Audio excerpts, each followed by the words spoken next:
Apakah ini benar? Saat hujan, ternyata di atas permukaan tanah juga muncul banyak gelembung. Suara gemercik air itu sangat menarik.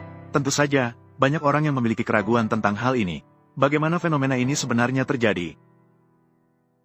Dalam sebuah penelitian di Universitas Minnesota, para ilmuwan memperlambat gambar sebanyak 500 kali. Hasilnya, mereka menemukan bahwa tetesan air yang jatuh ke permukaan akan terlebih dahulu menyebar secara horizontal, membentuk sebuah lubang kecil seperti kawah meteor. Segera setelah itu, ia akan cepat-cepat menyusut kembali, dan menghisap beberapa butir pasir ke dalamnya. Jika kecepatan jatuh tetesan air ditingkatkan, maka ia akan menyebar lebih banyak, dan mengangkat lebih banyak pasir. Meskipun penelitian ini dilakukan untuk mengungkap mengapa tetesan air dapat mengikis permukaan keras. Namun dari sini kita bisa dengan mudah mengaitkan dengan fenomena di awal. Pada saat tetesan hujan menghantam lapisan genangan air, juga akan menekan udara ke dalam air. Kemudian, seperti membungkus pasir, ia membungkus udara di dalamnya. Dan ini menjadi syarat penting untuk pembentukan gelembung. Namun, masih ada satu pertanyaan. Tegangan permukaan air biasa cukup besar.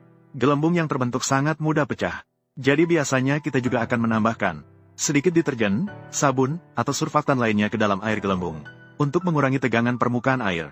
Tapi tidak ada yang menuangkan barang-barang ini ke tanah. Kenapa beberapa gelembung bisa bertahan lama sebelum pecah? Ini berhubungan dengan kotoran, misalnya debu dan tanah di permukaan, atau kotoran minyak yang tidak sengaja terkena. Semua itu berkontribusi pada gelembung. Sebenarnya bukan hanya di permukaan tanah. Permukaan es juga bisa memiliki gelembung, yang besar dan kecil menumpuk di bawah lapisan es. Siapapun yang melihatnya tentu tidak bisa menahan diri untuk berkomentar. Sangat indah. Jadi, bagaimana keajaiban gelembung es yang begitu menakjubkan ini terbentuk? Bagaimana itu terbentuk? Teman-teman yang pernah mengerjakan soal geografi ujian masuk 2023, seharusnya tahu, gas yang terperangkap di dalamnya sebenarnya adalah metana. Setelah tanaman air di dasar lembah membusuk, akan menghasilkan sejumlah besar biogas. Mereka tidak larut dalam air. Oleh karena itu mulai terus-menerus mengalir ke permukaan danau. Tetapi yang tidak terduga adalah, permukaan danau ternyata membeku.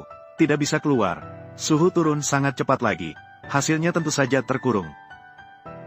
Kita masih bisa menikmati 3 danau gelembung es yang terkenal di dunia. Kembali ke hujan bergelembung.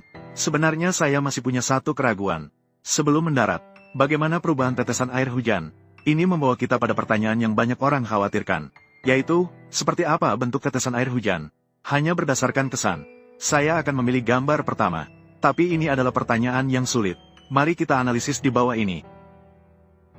Ketika baru terbentuk, tetesan air hujan akan mempertahankan bentuk bola yang sempurna. Namun dalam proses turun, semakin banyak tetesan air hujan, mulai saling bertabrakan dan bergabung. Beratnya meningkat secara bertahap. Itu juga berarti, resistensi udara yang diterima